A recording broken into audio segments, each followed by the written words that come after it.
Good morning, good afternoon, everyone, and welcome to the March webinar for the International Noma Network. On behalf of the network, I am extremely excited to welcome our speaker today, Dr. Dympna Kavanagh. Dr. Kavanagh is the Chief Dental Officer for Ireland, as well as the Chair for the Platform for Better Oral Health in Europe, and the ex-President of the Council of European Chief Dental Officers. Today, she's going to present on her work as an advocate for oral health, as well as a collaborator with the World Health Organization. She's going to ask us individually what we can each do to be better advocates in our own lives and for the causes which are important to us. Of course, championing global oral health, as well as Noma.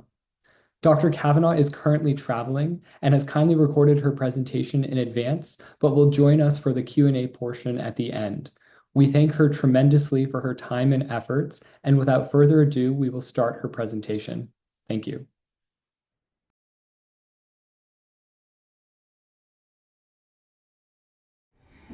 Good morning, everybody, and thank you very much for inviting me, John and Elise, and indeed all of the Noma Network. I'm delighted to be here this morning.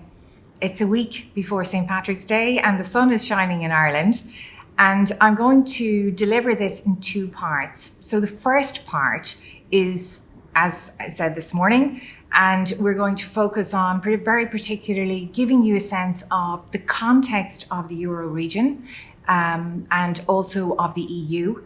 And then also looking at the role that member states can play in relation to advocacy for oral health.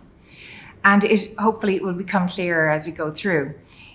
In the second part I'm going to focus very particularly on my role as chair of the Platform for Better Oral Health in Europe, and the role that we as civil society and as public health professionals can play to advocate for oral health, regardless of our backgrounds.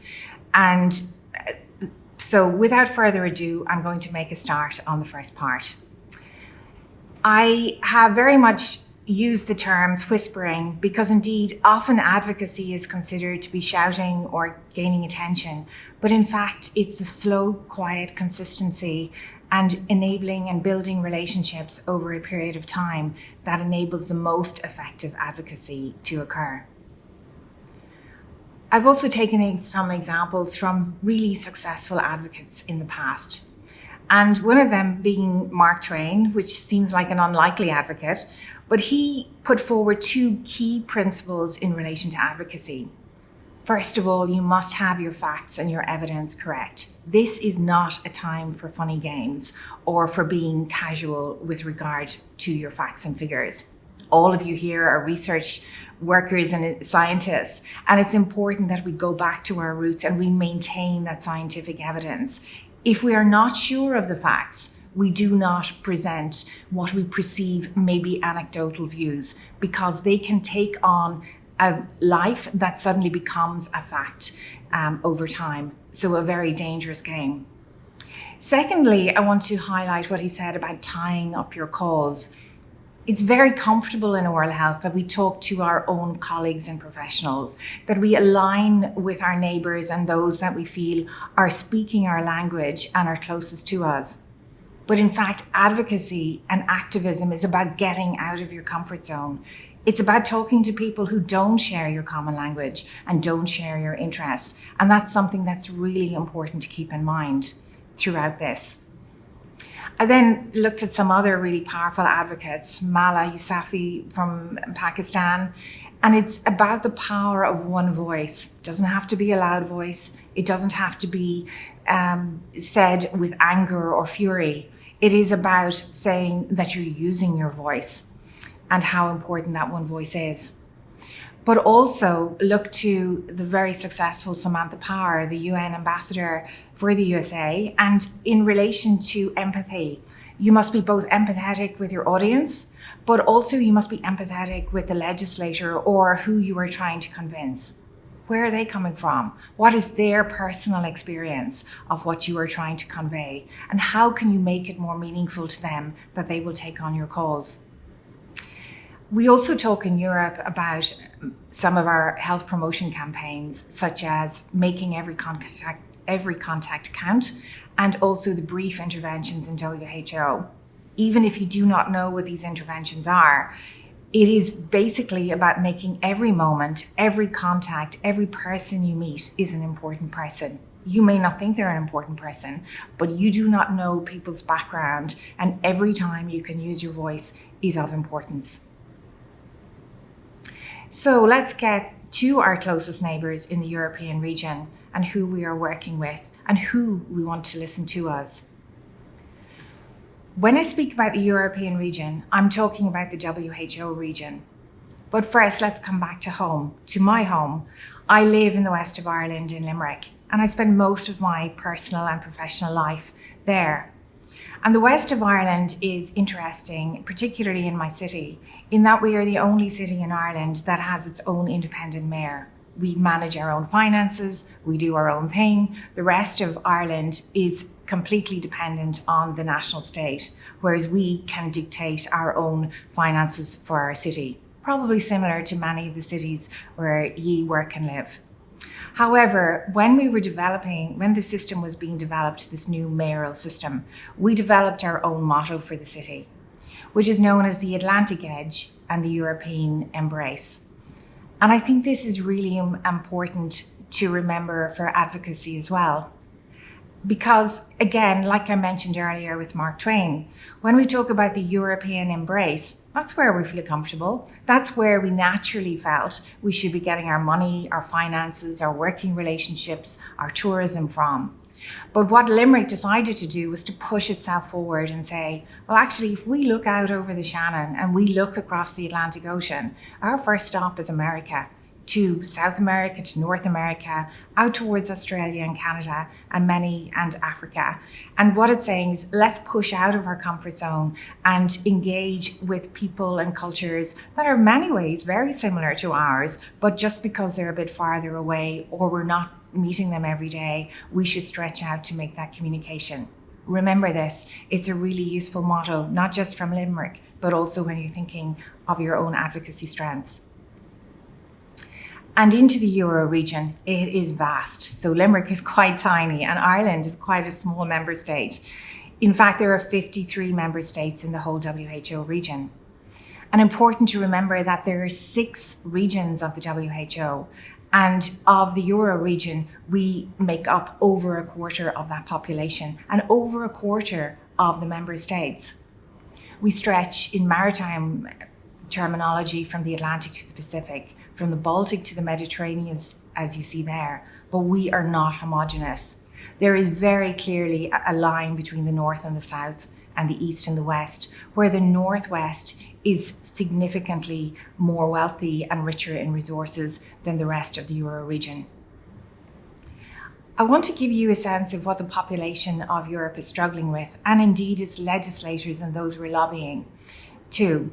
So for example, in our most common disease, our most common cause of death is cancer.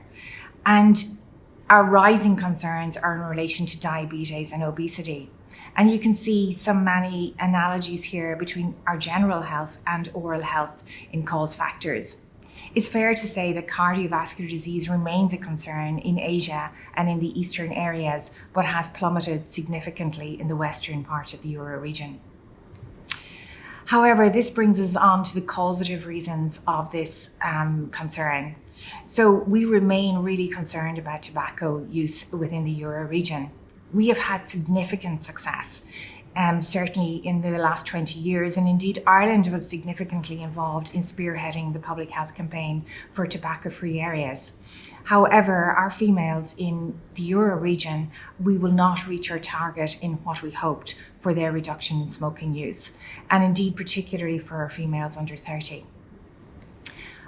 But of real concern in the Euro region, and where we excel, or rather we're in the top place throughout the world, is in our use of alcohol. Really concerning. Of the 10 top countries in the whole world, 9 of them are within the Euro region that intake in excess alcohol, and within the EU region, 8 out of those countries are within the EU area. So you can get a sense of what the Euro region is dealing with on the ground. But let's move even closer to home. The significant seat of power within the Euro region of where legislation sits is within the European Union. The European Union consists of 27 of those member states in that significantly wealthier area in the west and in the northern area. And excluding the United Kingdom, Norway, Iceland and Switzerland, all of the remaining member states sit within that geographical area. The EU is particularly significant in health in that it is in the top 5 contributors to the financial wealth of the WHO globally. And of that, there are 7 significant donor countries, of which Ireland is one. And it is important to understand of how the WHO works politically and diplomatically. So we have, each member state has a permanent representation or an ambassador in health that is based within the EU region, which will significantly lobby and advocate for health within the EU. But separately for the WHO, we also have a separate ambassador, or what we term a permanent representative, that is based in Geneva. And what's also significant is that these are not based in our health ministries. In fact, they are tied into our departments of foreign affairs. So they use a different language, they use diplomacy, they have a very different view and engagement with the system than what health has. If you are working in the Euro region, or indeed in many of your WHO regions or within your legislation, it is important to get to know who are the people that are speaking on your behalf. You do not have to speak yourself directly, and in many ways it is much more effective to work through the diplomatic systems. But certainly important to understand how the system works. I also want to raise, particularly within the EU region, what is of significant concern. So again, when you're advocating, that you're aware of what the issues are on the legislators' minds. Every year, there are more people celebrating their 80th birthday than are being born. And this is particularly so in certain countries in the EU area. So you can see that in the Mediterranean areas and the traditional areas where we had very high birth rates, they are particularly falling. So much so that in many of the countries, we do not even have a replacement rate. Another key area of concern in the EU is in relation to the differences in income across the EU region and indeed the wider European region. We are not a homogenous society.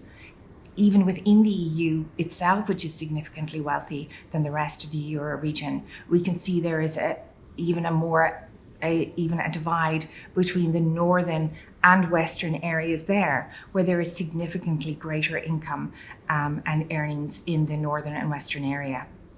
However, that is not mapped on education, and this is often the mistake that can be assumed.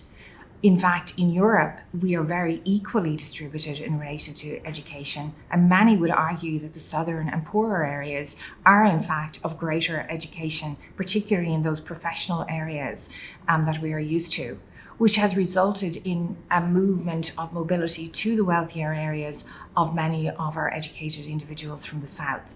And certainly we see this in oral health, and indeed in the EU, it's an area of particular significance. In relation to workforce, as I touched on earlier, this means that we have a migration from the poorer to the wealthier areas, not just of the population at large, but also of our professionals. And it is really important for us that we ensure that we have a primary care focus, and this is a really strong drive within the Euro region. And also an approach that can still be tailored to member states. Of significance to note that when we're advocating within Europe, while we can advocate within EU and Euro as a whole, and they can make very particular statements and EU in particular on behalf of the EU regions, it's important to remember that each member state is responsible for its own national health and can choose to take a slightly different or divergent route than EU. However, that in general, the EU can dictate to the member states of the direction of travel, if not the actual way they will go forward.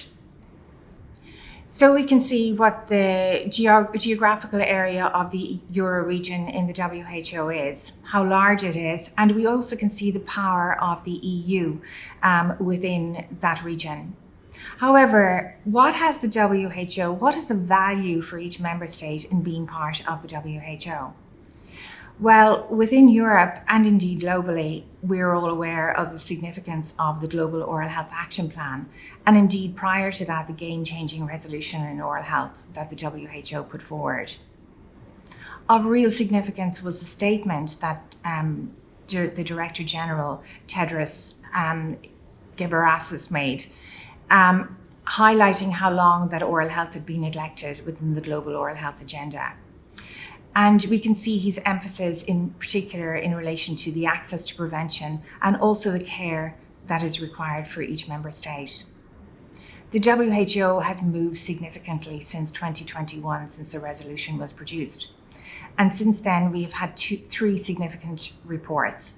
The Global Oral Health Status Report, the action plan, and also most recently in January, the tracking and progress report of how each member state is performing in relation to the Global Oral Health Action Plan.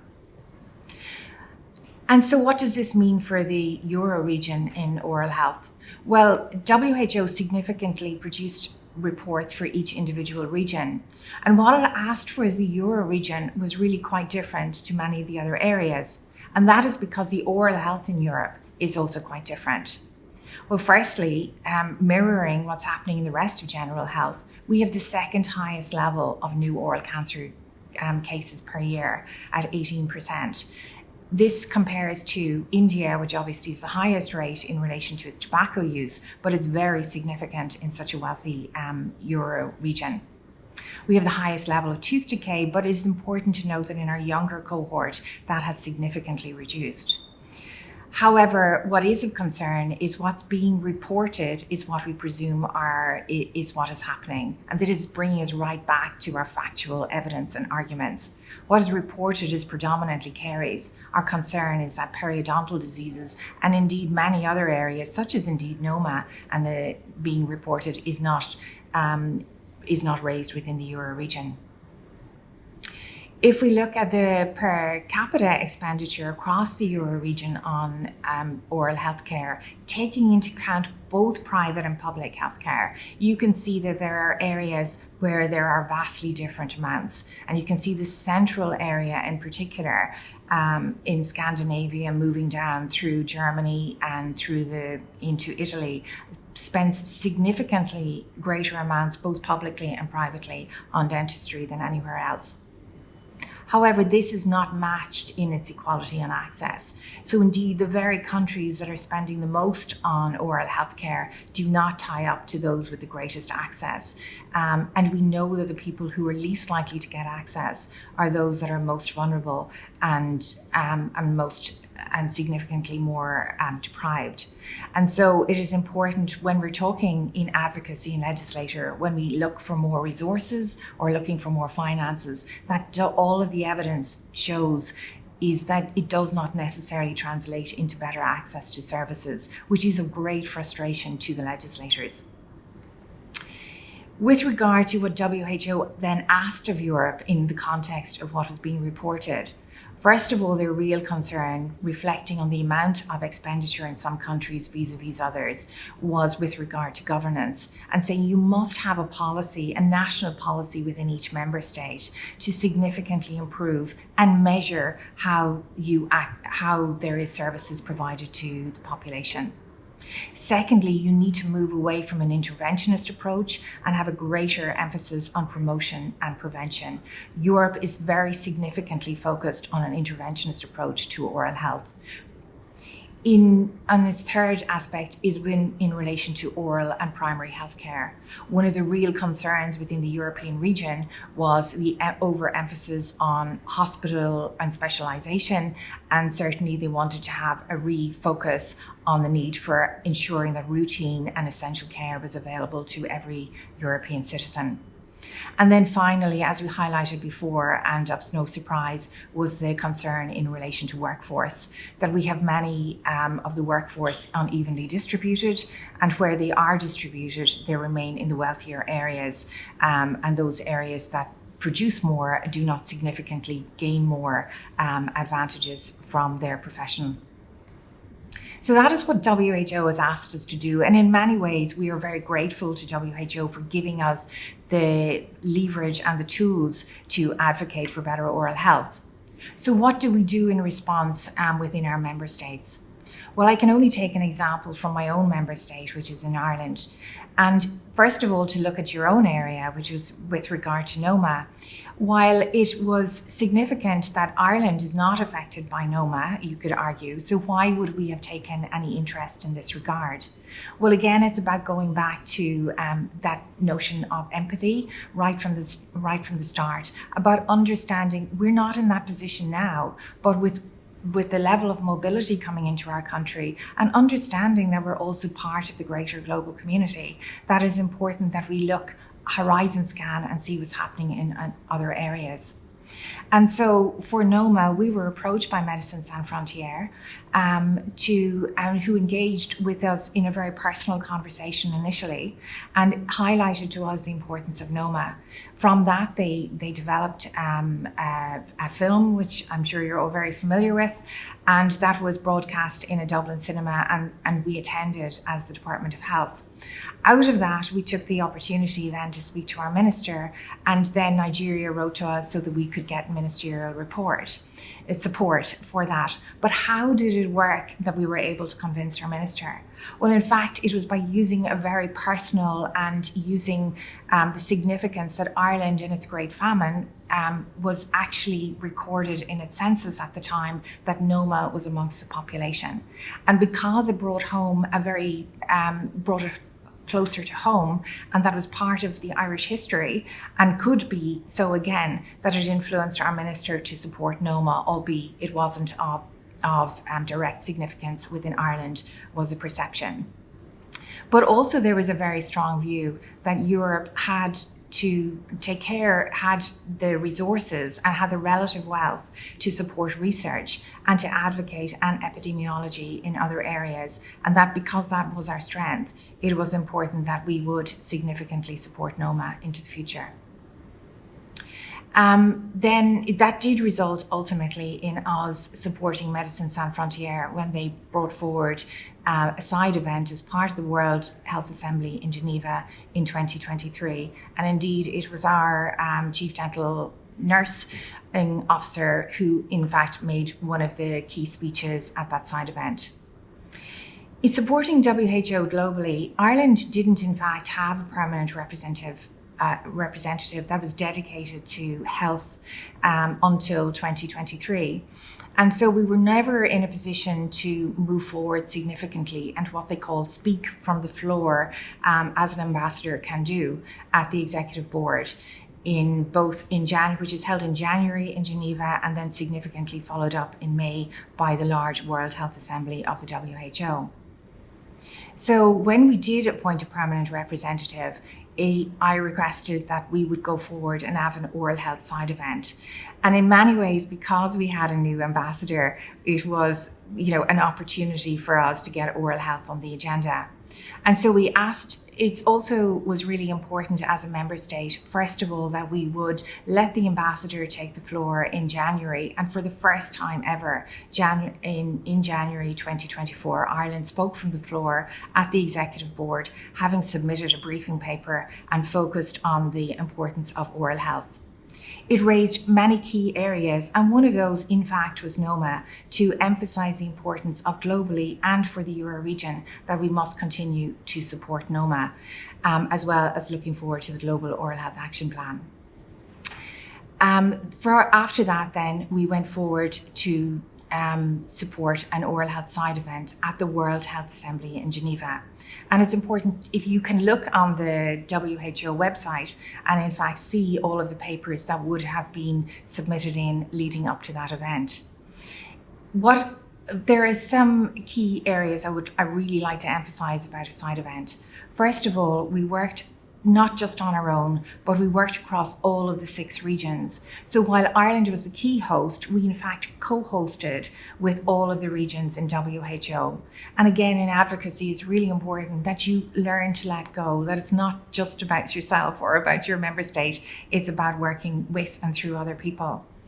We also had the opportunity to highlight the importance of significant WHO directors globally attending, and indeed, letting their voice be heard and also letting them listen to us. Health ministers, and we also engage with civil society. In fact, when we started off as a member state, although we were relatively wealthy, we hadn't accounted for a budget for the World Health Assembly. And in fact, we leaned on civil society such as the International Association of Dental Research, FDI, indeed Elysium and Medicine Sans Frontières, although we didn't ask for funds from them, but we also asked them to be supporters in relation to the side event, and very significantly the Borough Foundation as well. What was important for us is that we weren't just putting out our statement, but also enabling not just wealthy countries to attend. So we significantly looked for bursaries to enable low-income countries to attend as well. So we weren't, again, as I emphasised at the start, just speaking to people who were very engaged and had the wealth to be engaged, but also ensuring that others had a voice as well at the table.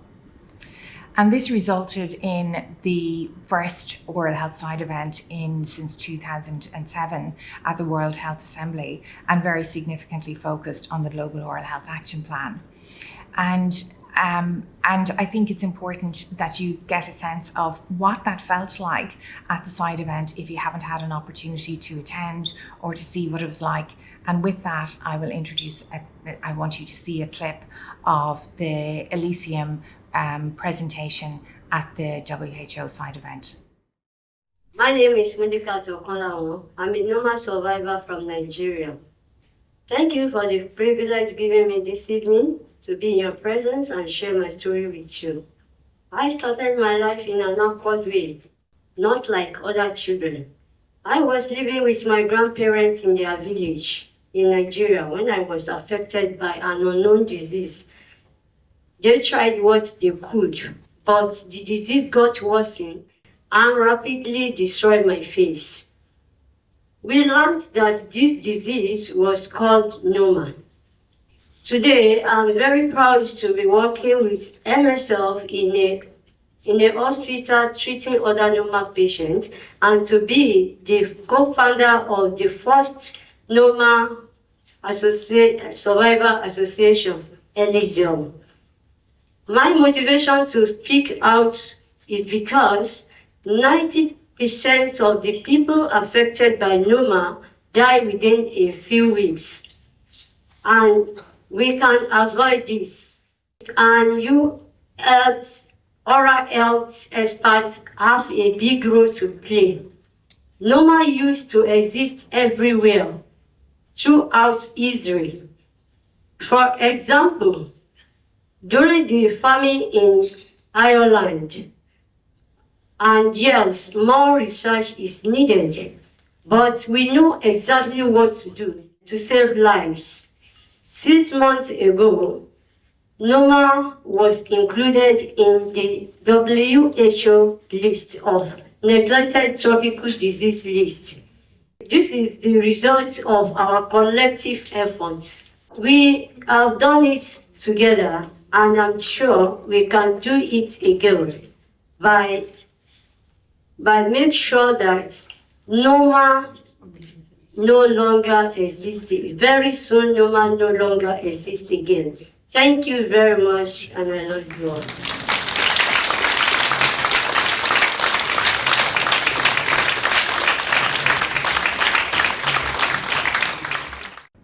I'm going to move into the second part of the lecture, where I'm going to take a very specific example in Europe of how we implemented advocacy to work with others. So first of all, I want to summarize some of the key issues in advocacy that we've discussed already. The EU has a very complicated structure. It has a parliament, it has a commission and a council. But the most important thing to remember is that the individual countries in the EU lead the health agenda. So the key message for you is to make sure that you make friends with sympathetic countries. Also, there are very different approaches in different countries to how health is dealt with. So ensure that you're responsive to different cultures and also the different ways of doing business. EU very much relies on compromise, consensus, and finding common ground. And it's also important to remember the key dates of importance in the European calendar every year. So if you wish to liaise with countries and get into their statements that they present to the WHO every year, the key times are in January and May at the WHO meetings. And this is also where, if you want to have side events, you're aiming for the May World Health Assembly meeting. This year, the United Nations General Assembly is centered on non-communicable diseases or chronic diseases. So there is a real opportunity for oral health, which is considered a chronic disease, and for you as Noma advocates to link with allies. So this is my very specific example. As you might assume, I am the chair of the Platform for Better Oral Health, and I want to give an example of how a successful chorus of oral health voices works in Europe. There are 6 oral health associations that form the board of the platform, and you will see from the 6 associations all have at their heart population health as their focus. Our mission in the platform is to improve the oral health of all Europeans right across the Euro-WHO region, but we use the EU system as leverage. And we focus our advocacy efforts on 3 key areas: raising awareness of the impact of oral health on general health, looking at prevention across the life course, and ensuring European policy leaders recognise that poor oral health is unfairly impacting the most vulnerable, all of the inequalities in oral health that we see across Europe. Well, who are we, first of all? It's important to say that we are a federation of associations that works with the majority of the oral health associations in Europe. We speak with a single, strong voice, although it's fair to say it's more of a harmonious chorus, since all of these associations have their own individual concerns. However, we work together regardless of our differences. We also work with key players in the industry, and there is a formal agreement that they cannot influence board decisions. They have no voting rights, and this is to ensure that there are no conflicts of interest. A very specific example I want to give is how we worked to develop a manifesto prior to the EU elections last year in 2024. And this was to ensure that incoming politicians would be aware of the importance of oral health. And so when we launched the manifesto, we highlighted key topics that must be addressed, we felt, in oral health in Europe over the next 5 years. But we also had to ensure they were aligned with general key EU concerns. Our logo was very carefully designed to highlight the integration of oral health and general health, but especially how it impacts quality of life. We wanted to use it as a talking point. So instead of using oral health care professionals or thinking of just simply the mouth or a smile, we want them to think of a smile and its impact on day-to-day living. So instead, we have represented people not just as smiling or not just as a mouth, but rather as playing sports, as music, talking, sleeping, and so that a healthy mouth and a happy smile helps them to do just that. We recognise the impact of a smile on health, but we also want to get across that oral health is linked with a good life. The manifesto is easily accessible here, and it is the foundation of our work in advocacy for the next 5 years. So in very simple terms, we divided this into 3 asks for policymakers and 3 asks for policymakers to lean on member states or countries within the EU. So as I said, we're using the EU system as a leverage to gain access into the European countries.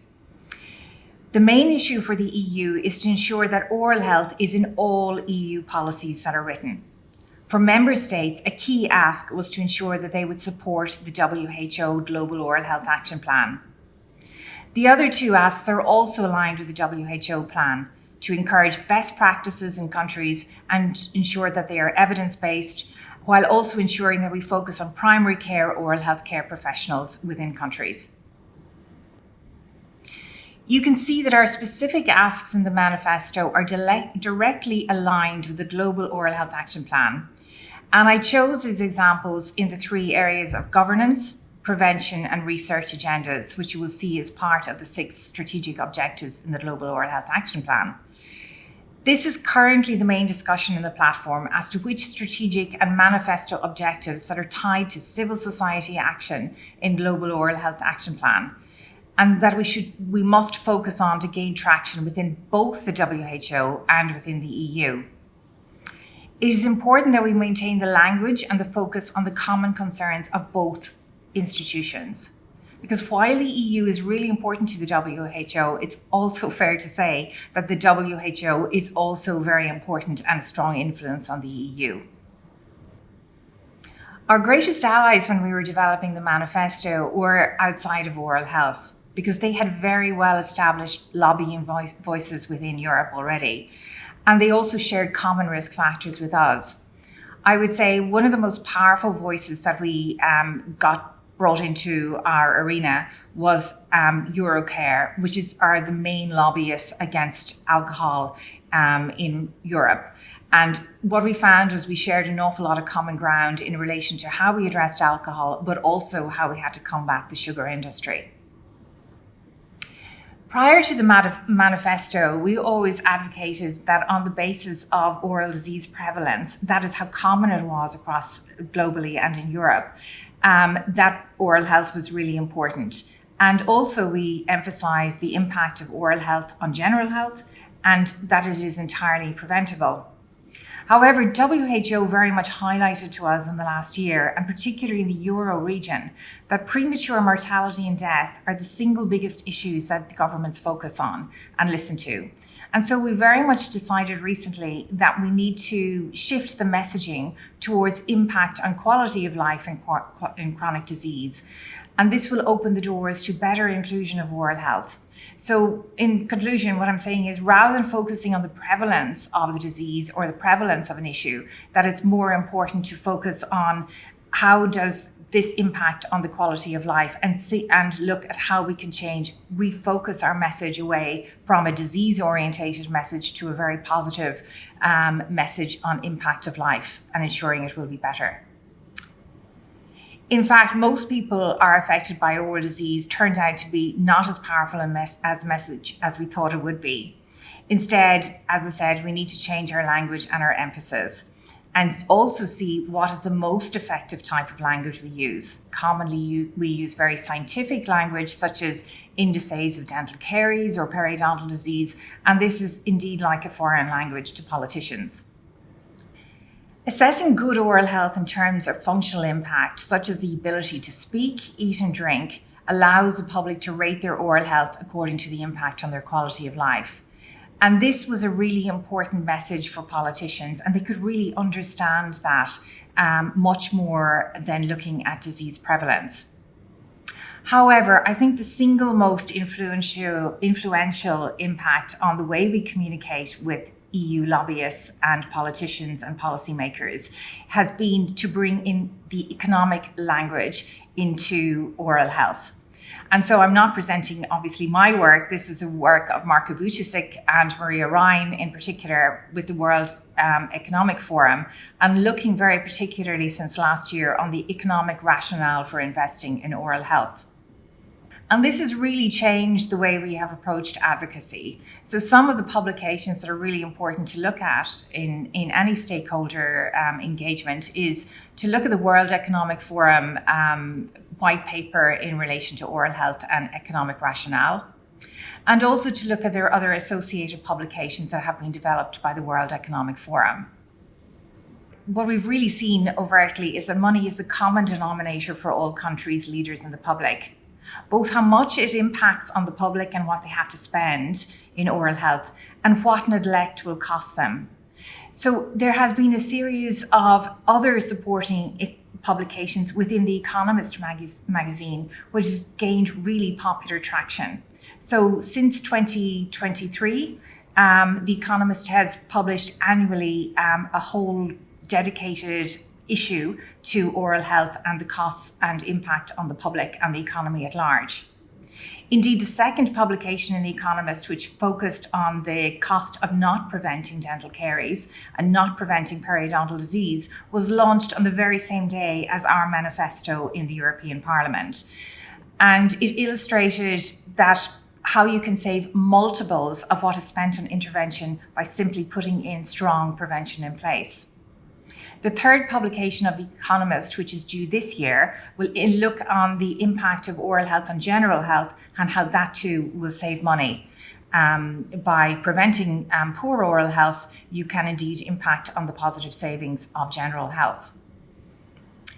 Also, while I've discussed previously about quality of life indices of speaking, eating, talking, etc., what was really influential for politicians and for the EU policymakers and the Commission was looking at how it affects the employability of the public, and how, particularly on both low-income adults and on getting younger adults into the workplace, and how it was particularly associated with their appearance due to oral health.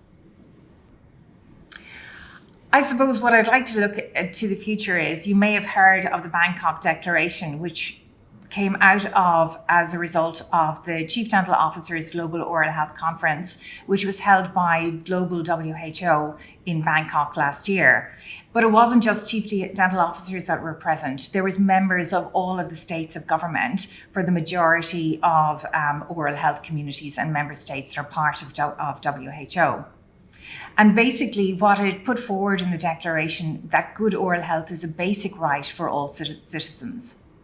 But it also highlighted that in countries, civil societies have a very small voice within oral health. In fact, we are one of the very few areas that the public has very little say or impact in oral health. And in fact, in Noma, it's fair to say that you have absolutely championed the voice of the public within oral health and also within oral health and also civil societies.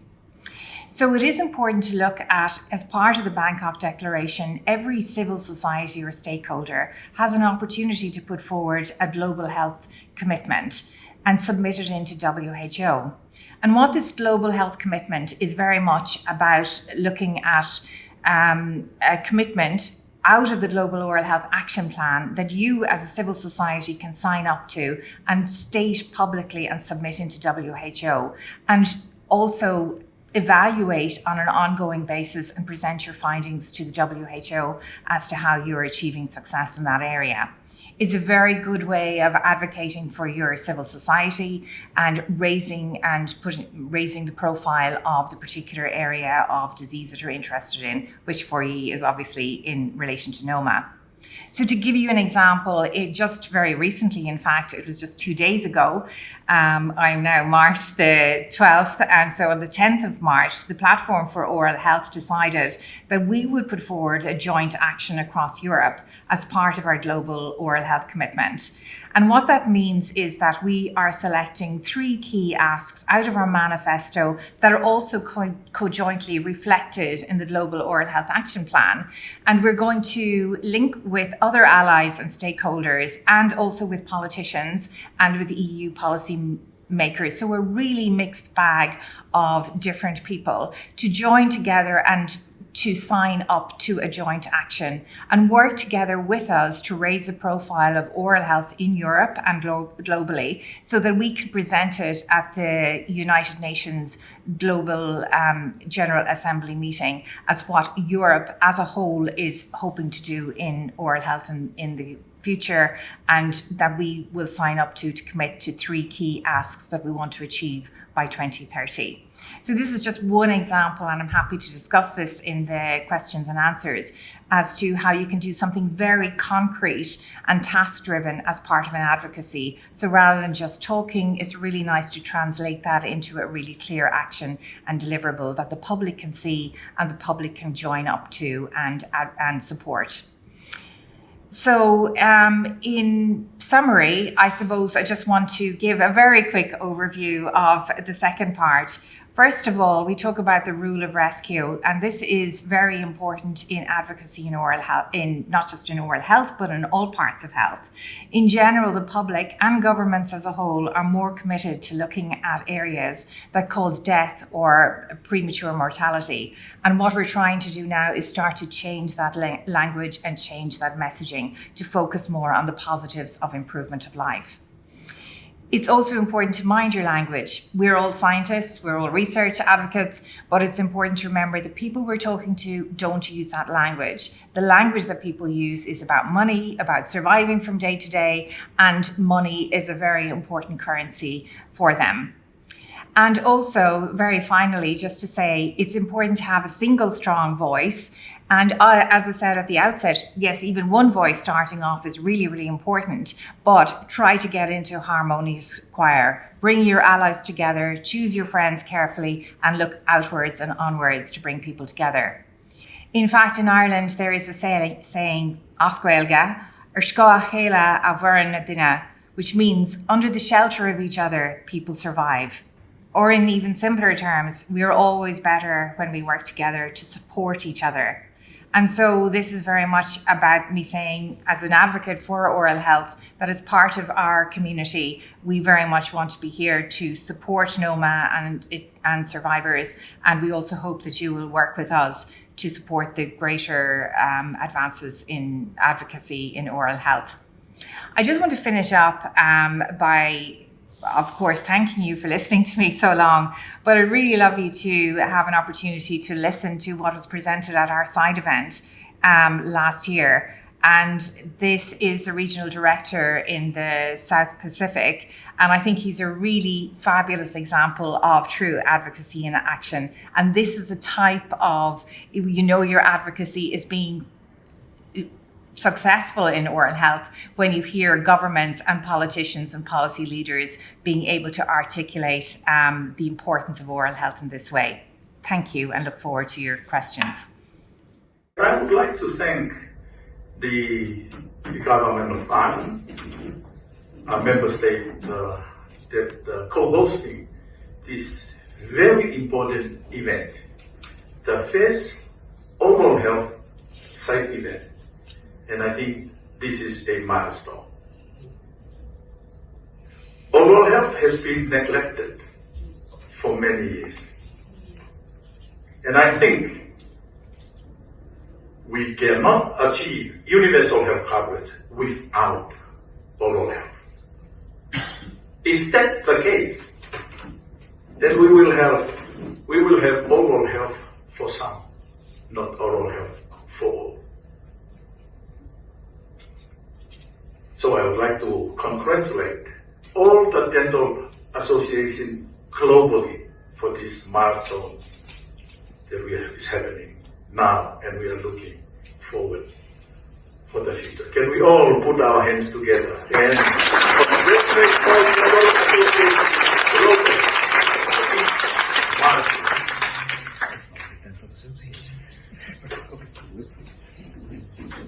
The beauty of being the last speaker.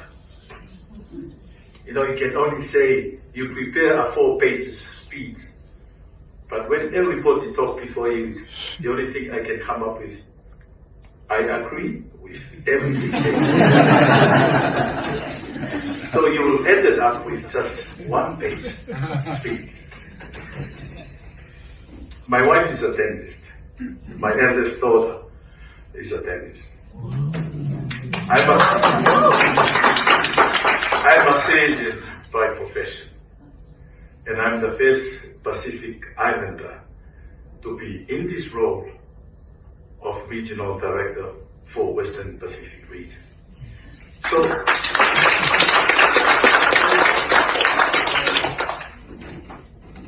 So when you're in the midst of your family, most of them are dentists, you tend to lean more toward the dental area because you still want to smile.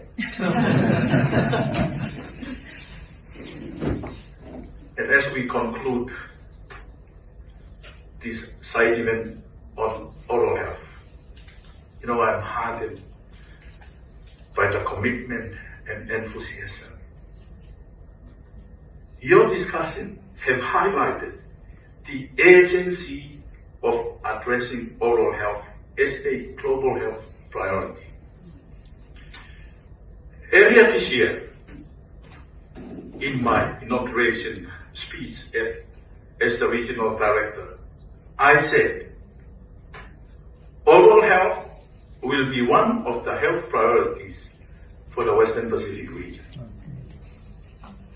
With more than 800 million people affected, we face particularly high burden of oral diseases. These alarming statistics underscores the need for urgent and coordinated action. But as we move forward, let us reaffirm our commitment to integrating oral health into the broader health agenda based on WHO Global Oral Health Action Plan 2023-2030. We must provide universal access to essential oral health services as part of the national health packages. We must also ensure that everyone has access to quality oral health care by engaging families, communities, schools, and society as a whole to support prevention and promote oral health. I am very grateful to our co-sponsors, speakers, and all participants for their valuable contribution today. Your dedication and hard work are vital in driving the action needed to improve oral health globally. Ladies and gentlemen, let us carry forward the insight and commitments for action made today. Working together, we can achieve a future in which oral health is an integral part of overall health and well-being for all. The world always looks brighter from behind a smile. And I wish you a very good evening and a successful World Health Assembly. I love you all. Thank you.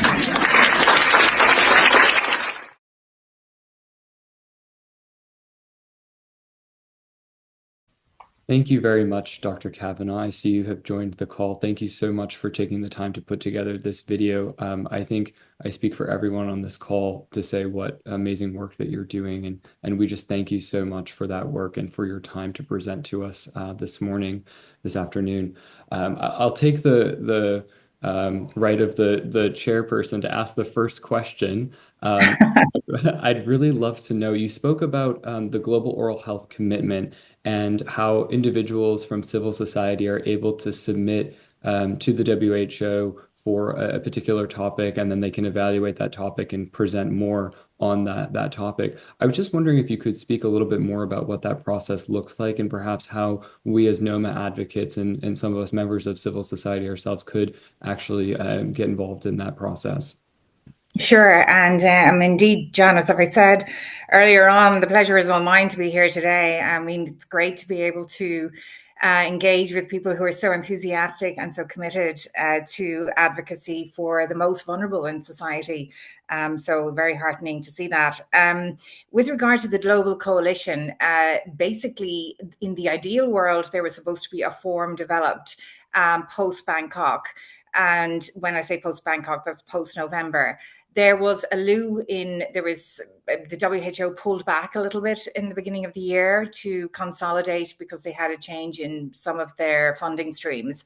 And I've seen that they've just contacted member states again with regard to the global coalition. So in brief, there isn't a formal submission available at the moment, but through the global WHO office, which is Benoit Varenne, and I can send on the details to you, you can submit in what your commitment would be. So that first of all, to say you would sign up to the Bangkok Declaration, although that's, I suppose, to a certain extent, by the way, the Bangkok Declaration has been accepted already, but I think it's a nice gesture, and it's very good that as many communities as possible formally support the Bangkok Declaration. And then secondly, think about in the actions of the WHO action plan, and there's a very clear action in relation to Noma with regard to it being recognised as an NTD. But is there some other concrete action out of that? Or indeed, there's many other actions under specifically for civil societies, but that you could say, for instance, you would engage with the public, or you'll see a whole list of civil society actions. And again, these are actions we have pulled out already as a civil society in the platform. And again, happy to share what we have pulled out as actions. And then you would take one or two of those actions and you would agree what your priorities would be, and then simply write to the global WHO office to say, we're committed as a society to bring this forward. This is how we're going to do it, and this is how we will measure our success. So until they put out a very formal engagement system, which was their intention to have a portal, this is how you would engage with them. They may well put out a formal portal over the next month, but no harm to contact them and say right from the outset that you're interested in doing this, because they will support you as well. They will, give you guidance and help, and it for them it will raise the profile. I'm sure, and as I said, anything that we can help, we will send on. Any work that we've done already, we will send on to you. Thank you very much, Dr. Kavanagh. If others would like to ask questions, please do raise your hand and we'll be happy to acknowledge your questions, or feel free to put them into the chat and we'll be happy to read them aloud as well.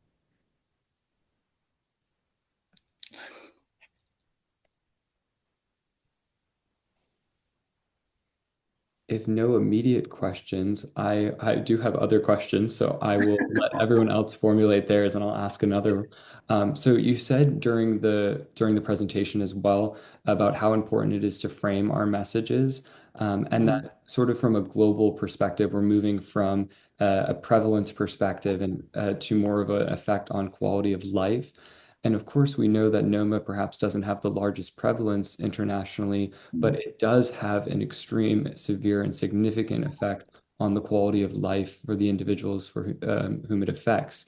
How can we then, if there's that broader shift in advocacy in general, as Noma advocates, take advantage of that shift?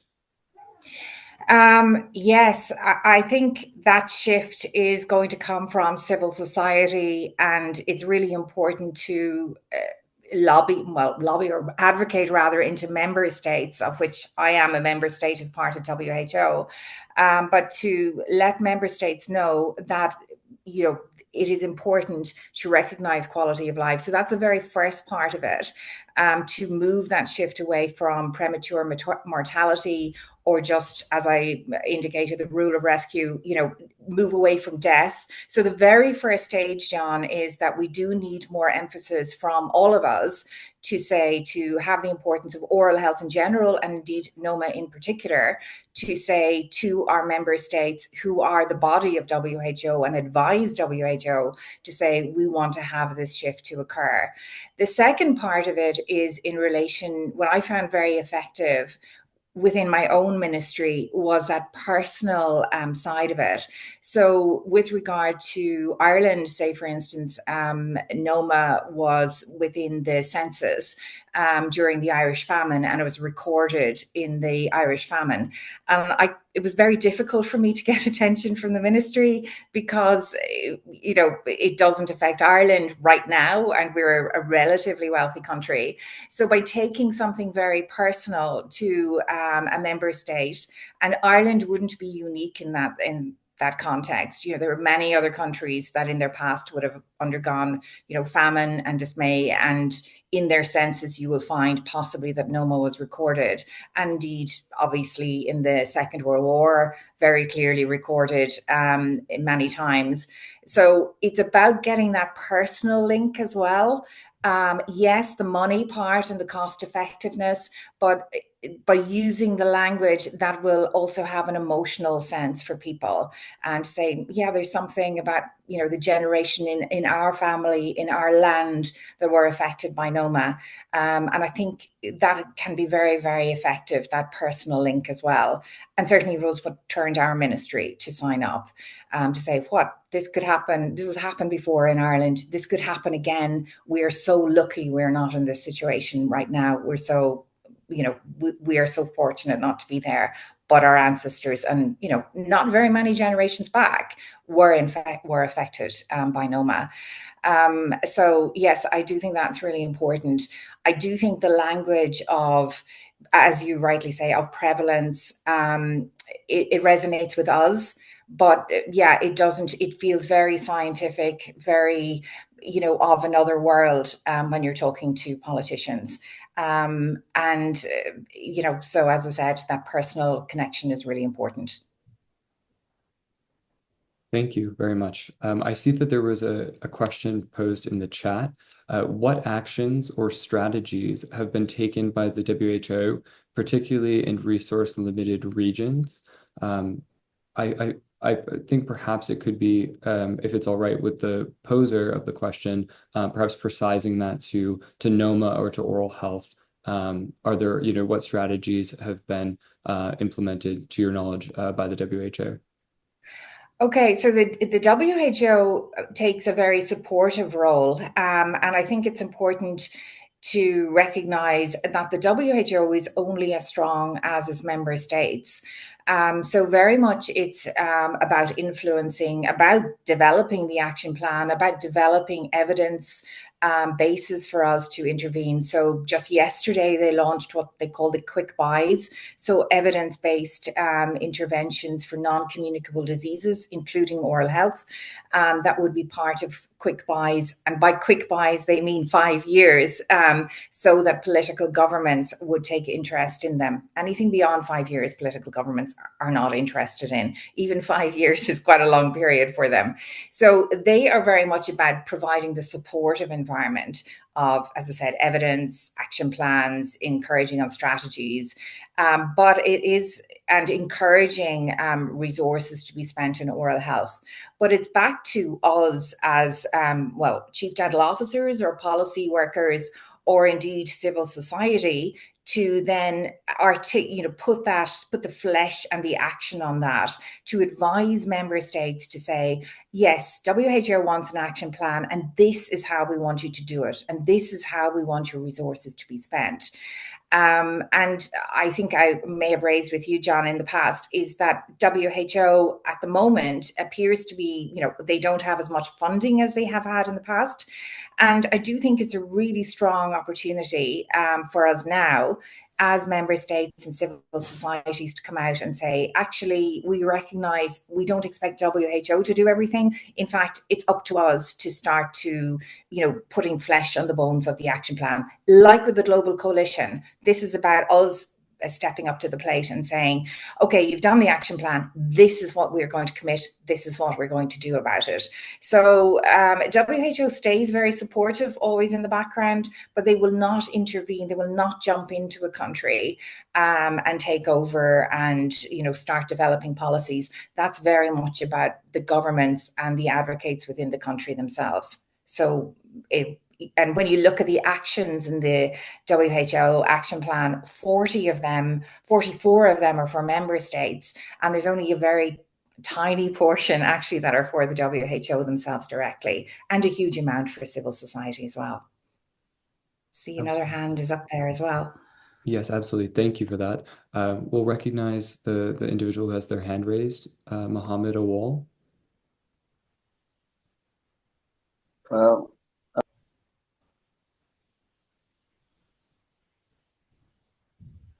I'm sorry. I believe that you have muted yourself. Now, can you hear me? Yes, sir, we can, yes. Yeah, good afternoon or good day, everyone. Thank you so much for this presentation. It's really very, very resourceful. Thank you so much for that. Talking from experience, that I'm talking from Noma project, Sokoto here in Nigeria. I think most of the patients that are coming to us, part of that has been presented, and even the survival that the video was played for us. She's actually our staff. She's with us.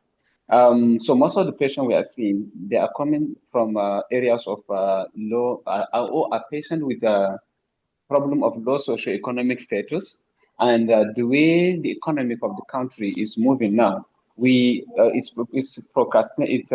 been estimated that we are going to have more cases of related to low socioeconomic status because of the situation in the country right now, the economic troubles. It has not been easy for the past 2 years, the economic status of the country. So, and we tend to see them with low level of education. So this is also accumulating the fact that the oral hygiene, the accessibility to oral hygiene, and in knowing the importance of the oral hygiene is difficult because they have low education level. So more of health promotion activities and more of policies in place to make life easier, to make food commodities cheaper, and to make access to oral hygiene items easier and accessible and cheaper, I think is what we should be focusing on to talk about long-term solution. Otherwise, we will keep having cases of Noma, because currently the situation in the country is a dire situation. It's more worrisome than before. Thank you. Yes. Yeah, I mean, I absolutely agree with you. And I mean, this is very much the basis of The Economist and the World Economic Forum is exactly as you described, to say when we're talking about saving money in the longer term, it's very much about putting the preventive and the very basic structure in place for all economies, and particularly as you outlined for lower socioeconomic countries. I mean, indeed, in Europe, from us, in real terms, so much of our money is now going into defence and being pulled from health. So we're still enormously fortunate compared to many other countries, but I think it's the same message for all of us, is to say, when we have such low resources or getting lower resources, it's about ensuring that we focus on prevention. I mean, I do think something like The Economist about starting to engage and advocate into World Economic Forum and The Economist, and getting into that broader sense of oral health and putting Noma in there, though that would be a great opportunity and would really raise a profile if Noma, because I mean, we did, even in Ireland, when we were making statements, we always ensured Noma was included, but it's easy to forget that it's an integral part. It's part of oral health. And as you say, the very same preventive approaches for general oral health are the very same for Noma. And that's why I think the upcoming September UN high-level meeting on non-communicable diseases, like Noma, should be in there, and it should look to have a side event and start getting in with allies in oral health, so that every time oral health is raised, Noma is also raised as part of it. So I think that's really important. Yeah. Thank you so much for such a response. Thank you so much. Thank you. Thank you, Dr. Kavanagh. Okereke, we have this will be the last question, but we have time for this one final question. Sure. Okay, thank you very much, Dr. Kavanagh, for that very wonderful presentation. Yes, some of my questions have been asked and has been answered, rather. So I just wanted to ask, when you were mentioning about the tone and emotion with which you meet the politicians, and some of the things that I've come to understand, that some of them do understand the tone, but because of the fact that there are priorities to them, like one of the meetings I was on in later this morning, their mindset is about possibly the next election or the next activity that will just generate much more return of income. return of investment rather. So Yeah. what are the best avenues? Because yes, I believe that I am more of a preventive approach because we have been curative in these aspects that we are seeing them when they are already disfigured, maybe in the stage 5 stage 5 of the disease. So it is a clear indication that we are trying our best with the prevention, but we are not doing enough. So we need to push on the message in the rural places, because when during the first stage of your presentation, you made mention of there is a migration from the rural place to the urban places, and not just for the migrants, but for the professionals too. So Yeah. how do we correct these disparities, and how do we further show to the politicians or the policymakers how important that they can engage in this particular struggle? Thank you.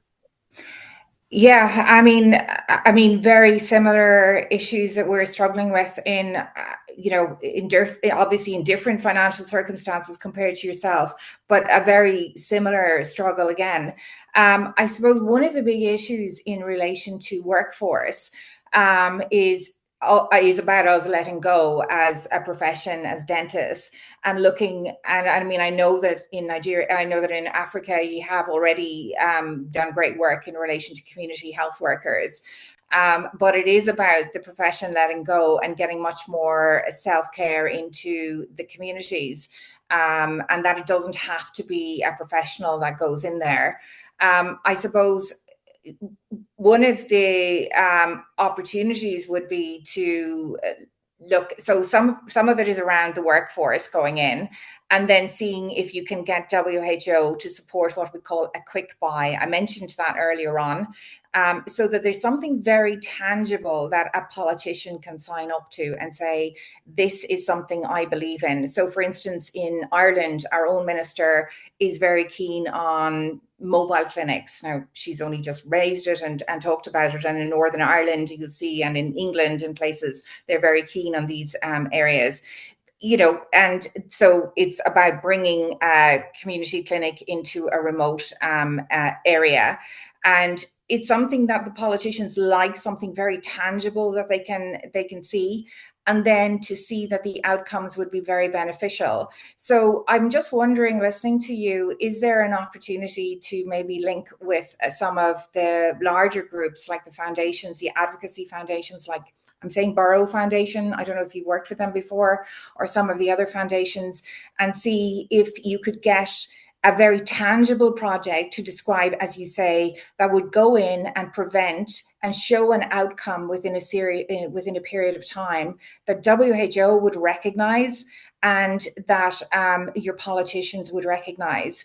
And I mean, if that was something you're interested in, I work with, I have links with Borough Foundation and some of the others, and I would be happy to link with you in relation to that and do some introductions, because I do think something very tangible for a politician that they can see their name associated with and something very positive coming out of it is really important, because they want to have something they can own and be proud of. And again, it's back to the person. You've got to see what is the win for them. Where are they? What's in it for them in this? So yeah, that is something to think about. And as I said, happy to support. I think it's really important that we see each other as part of the global oral health community, and that we can reach out and help each other in this way. Yeah. Thank you very much. Thank you. You're welcome. Very welcome. Again, I'd like to offer our sincere gratitude, Dr. Kavanagh, for your taking the time to present and speak with us this afternoon. With that, we'll conclude today's webinar. We'll look forward to seeing everyone again next month. And Dr. Kavanagh, again, thank you so much for your time. We sincerely appreciate it on behalf of everyone at the International Noma Network. Thank you very much.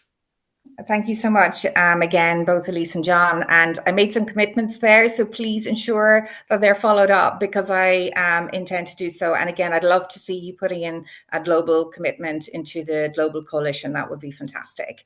Okay, so thanks everybody so much, and looking forward to. Thank you. Take care. Yeah. Bye now. Bye. Thank you very much. Very good presentation. We enjoyed it. Thank you. Thank you so much. Yeah. Thank you very much, ma'am.